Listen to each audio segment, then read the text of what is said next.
পরের বলে বাজিমা এমপোকুর বিপক্ষে রাজ্জাকের আবেদনে একটু দেরিতেই সারা আম্পায়ারের। তবে ততক্ষণে উল্লাসে ফেটে পড়েছে গ্যালারি। শুধু ইনিংসের শেষেই নয়, শুরু থেকেই জিম্বাবুয়ের উপর তাণ্ডব চালায় টাইগার স্পিনাররা।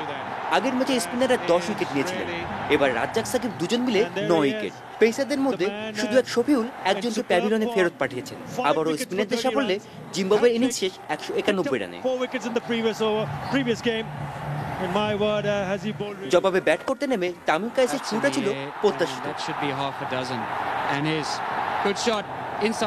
তবে দলের 75 রানে কায়েসের সঙ্গে 44 করা তামিমের বিদায়ে কিছুটা বিপাক। এরপর তৃতীয় উইকেটে জুনায়েদ রকিবুলের 72 রানের পার্টনারশিপ, ততক্ষণে জয় প্রায় নিশ্চিত। হাফ সেঞ্চুরি করে এই দুজন ফিরলেও জয়ের আনুষ্ঠানিকতা সারতে দেরি হয়নি। সাকিব মুশফিকের অবিচ্ছিন্ন জুটি দলকে নিয়ে যায় জয়ের বন্দরে।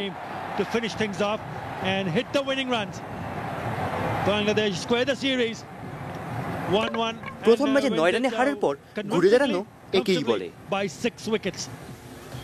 উপরনন্দী, চ্যানেল আই। প্রধানমন্ত্রী সরকারি বাসভবন গণভবনে সন্ধ্যায় আওয়ামী লীগের কার্যনির্বাহী কমিটির বৈঠক বসেছে। সভাপতিত্ব করছেন আওয়ামী লীগ সভাপতি ও প্রধানমন্ত্রী শেখ হাসিনা। বৈঠকে দেশের বর্তমান রাজনৈতিক পরিস্থিতি এবং দলের করণীয় নিয়ে আলোচনা হচ্ছে।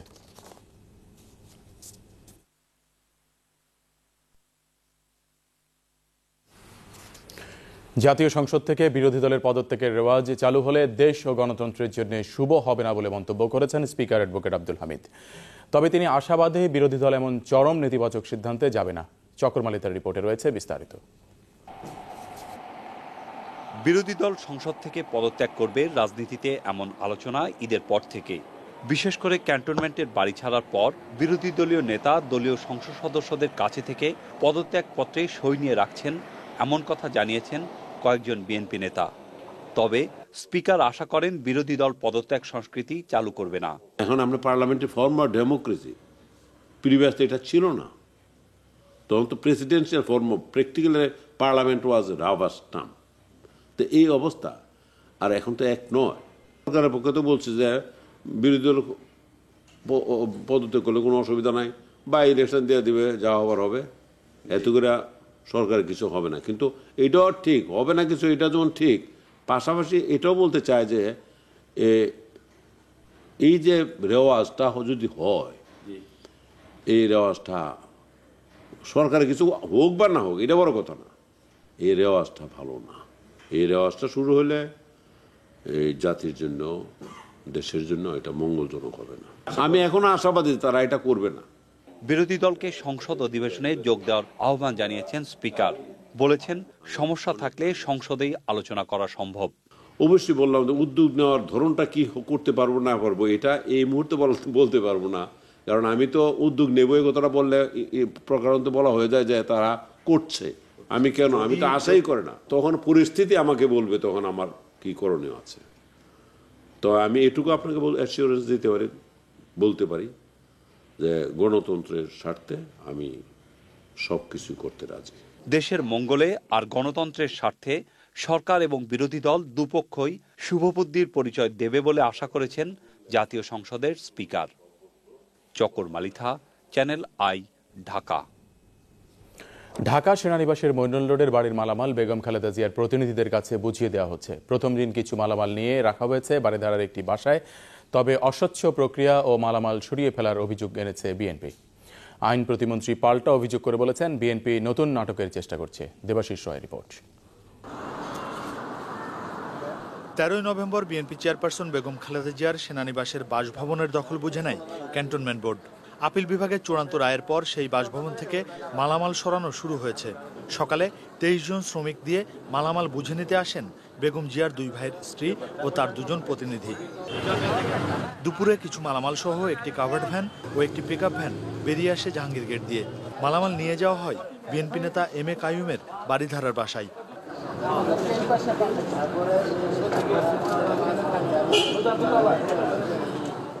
সেখানে তা বুঝে নেন আমানুল্লাহ আমান। তার অভিযোগ বেগম জিয়ার বাড়ির কিছু মালামাল সরিয়ে ফেলা হয়েছে। গতকাল থেকে আমরা শুনেছি কিছু কিছু মাল সরিয়ে ফেলা হয়েছে। সরিয়ে কোথায় নেওয়া হয়েছে, কোন জায়গায় রেখেছে আমরা সেই জিনিসপত্রের সন্ধান এখনো পাইনি। 72 ঘন্টা সময় দিয়েছে, অথচ সকাল 9টায় ভ্যান গিয়েছে, কাভার্ড ভ্যান গিয়েছে, কিন্তু সেখানে কাভার্ড ভ্যান ঢুকতে দেওয়া হচ্ছে না, সময় কিল করা হচ্ছে। এই সরকার আরো কি ঘটনা ঘটাতে যাচ্ছে বা কি ঘটাবে এই বিষয়ে আমরা সন্দিহান। সরকার অবশ্য বলছে নতুন খেলা শুরু করতে চায় বিএনপি। ঢাকা রিপোর্টার্স ইউনিটিতে এক আলোচনা সভায় আইন প্রতিমন্ত্রী বলেন, আইনি লড়াইয়ে হেরে গেলেও বিএনপি তা মানতে পারছে না। বাড়ি সংক্রান্ত বিভিন্ন নাটকীয়তার মধ্য দিয়ে অনেক কিছুই সাধারণ মানুষ কিন্তু জানতে পেরেছে। বিভিন্ন সব নাটক হয়েছে, প্রথম সুপ্রিম কোর্ট হিয়ারিং এর সময় নাটক হয়েছে, শেষ 29 তারিখ আরেকটা নাটক হয়েছে, এখনো আরেকটা নতুন নাটক সৃষ্টি করার চেষ্টা করা হচ্ছে, তার মালামাল নিয়ে আরেকটা নাটকের সৃষ্টি করা হচ্ছে। বাড়ি নিয়ে ঘটনার বিষয়ে নিয়ে আজকে সাধারণ মানুষের কাছে খালেদা জিয়ার ইমেজ কিন্তু আমি মনে করি প্রায় শূন্যের কোঠায় নেমে এসেছে। ক্যান্টনমেন্টের বাড়ি ছাড়ার পর বেগম জিয়া থাকছেন তার ছোট ভাই শামীম ইস্কান্দারের গুলশানের বাসায়। দেবাশিস রয়, চ্যানেল আই, ঢাকা। ক্ষুদ্র ঋণের নামে ব্যবসা বন্ধের ঘোষণা দিয়ে সমাজ কল্যাণ মন্ত্রী বলেছেন, কেলেঙ্কারির খবর এখন বিদেশেও প্রকাশ হচ্ছে। আন্তর্জাতিক প্রতিবন্ধী দিবসের অনুষ্ঠানে তিনি জানান, প্রতিবন্ধীদের কল্যাণে বিনা সুদে ক্ষুদ্র ঋণ দেবে সরকার। রিপোর্ট পরাগ আজিমের। 19তম আন্তর্জাতিক প্রতিবন্ধী দিবসের এবারের প্রতিপাদ্য সহস্রাব্দ উন্নয়ন লক্ষ্যমাত্রা অর্জনে প্রতিবন্ধী ব্যক্তিদের যুক্ত করার অঙ্গীকার। সমাজ কল্যাণ মন্ত্রণালয়ের আয়োজনে আলোচনা সভায় সমাজের বিভিন্ন ক্ষেত্রে প্রতিবন্ধীদের সুযোগ সুবিধা বাড়ানো এবং প্রতিবন্ধীদের জন্য একটি কার্যকর প্রতিবন্ধী কল্যাণ আইন প্রণয়নের উপর গুরুত্ব দেন বক্তারা। পাশাপাশি দেশের 1.5 কোটি প্রতিবন্ধী মানুষের প্রতি মানসিকতা পরিবর্তনের আহ্বানও জানানো হয়। প্রতিবন্ধীদের মর্যাদা দিতে হবে, ডিগনিটি দিতে হবে। এই ডিগনিটি আমার যেরকম প্রাপ্য, যে কোনোভাবে হোক, যিনি প্রতিবন্ধী যে কোনোভাবে তারও ইকুয়ালি প্রাপ্য।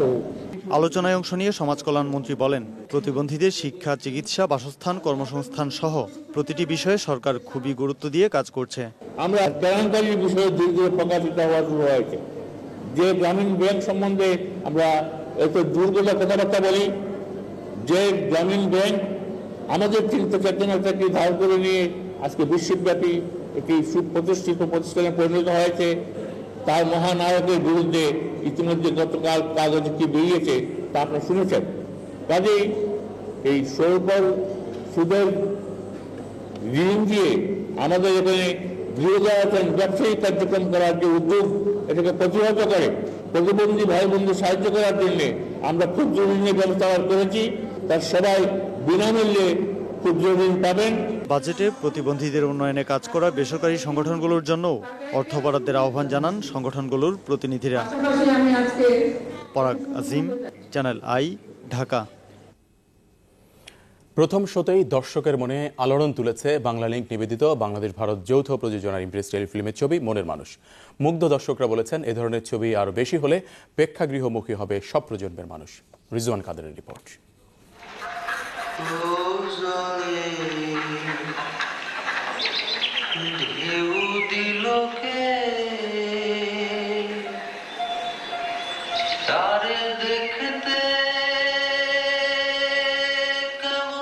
আটান্ন বছর পর দুই বাংলায় একই দিনে মুক্তি পেল কোন চলচ্চিত্র। ইমপ্রেস টেলিফিল্মের প্রয়াসে সুনীল গঙ্গোপাধ্যায়ের কাহিনী অবলম্বনে উপমহাদেশের প্রখ্যাত চলচ্চিত্র নির্মাতা গৌতম ঘোষের নির্মিত মনের মানুষ নিয়ে দর্শকের আগ্রহের যে কমতি ছিল না, সিনেমা হলেই তার প্রমাণ মিলেছে।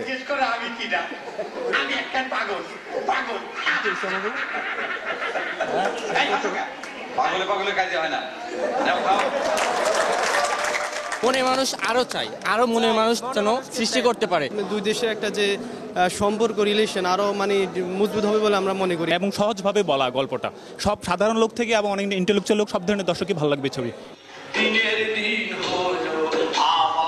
ফকির লালন শাহের জীবন ও দর্শনে আলোকিত ছবিটি ছুঁয়েছে সব প্রজন্মের মনকেই।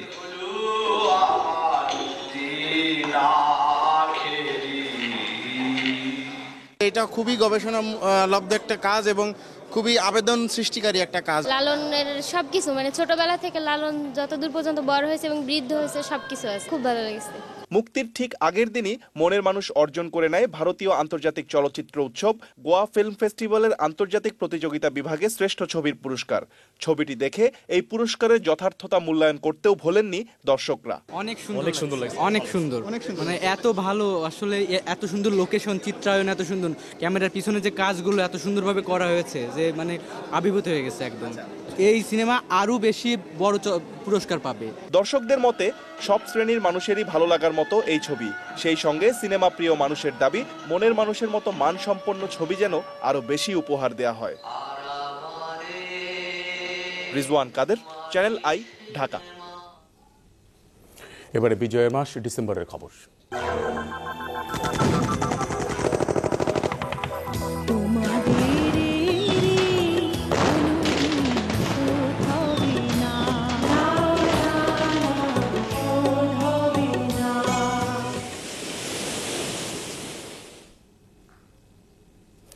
আজ ৩রা ডিসেম্বর ১৯৭১ সালের এই দিনে মহান মুক্তিযুদ্ধে প্রথমবারের মতো পাকিস্তানি হানাদার বাহিনীর ঘাঁটিতে সফল আক্রমণ চালায় বাংলাদেশ বিমান বাহিনী। বিভিন্ন রণাঙ্গনে মুক্তিযোদ্ধাদের কাছ থেকে পরাজিত হয়ে পিছু হটতে থাকে পাকিস্তানি সৈন্যরা। ৭১-এর এই দিনে রণাঙ্গনের খবর জানাচ্ছেন তারিকুল ইসলাম মাসুম।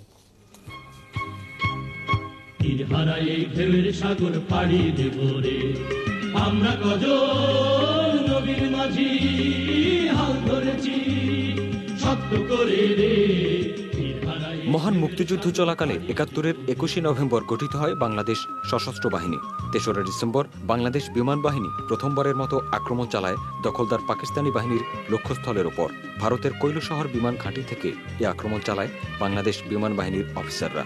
একটি এলিয়ট হেলিকপ্টার নিয়ে নারায়ণগঞ্জের কাছে গোদনাইলে জ্বালানি সংরক্ষণাগারে সফল আক্রমণ চালিয়ে নিরাপদে ফিরে আসেন স্কোয়াড্রন লিডার সুলতান মাহমুদ এবং ফ্লাইট লেফটেন্যান্ট বদরুল আমিনের নেতৃত্বে বিমান সেনারা। প্রথম আক্রমণ করা হয় একটি হেলিকপ্টার ও একটি অটার নিয়ে। হেলিকপ্টার আক্রমণ পরিচালনা করি আমি নিজে এবং আমার সাথে ছিল ফ্লাইট লেফটেন্যান্ট বদরুল আলম এবং পরবর্তীতে ক্যাপ্টেন শাহাবুদ্দিন। আমাদের এয়ার গানার ছিল একজন ফ্লাইট সার্জেন্ট শহীদুল ইসলাম।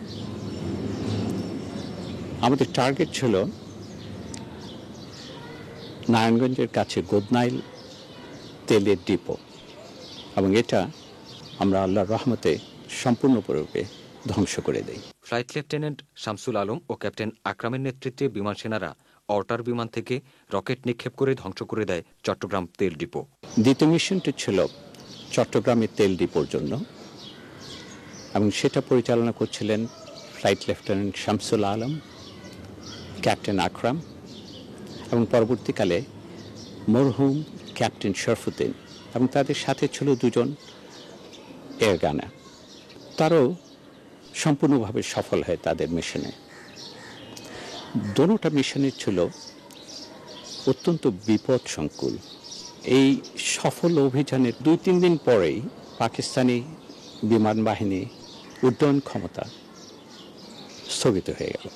স্থলভাগে দেশের বিভিন্ন রণাঙ্গনে পাকিস্তানি হানাদার বাহিনীর ওপর আক্রমণ অব্যাহত রাখে মুক্তিযোদ্ধারা।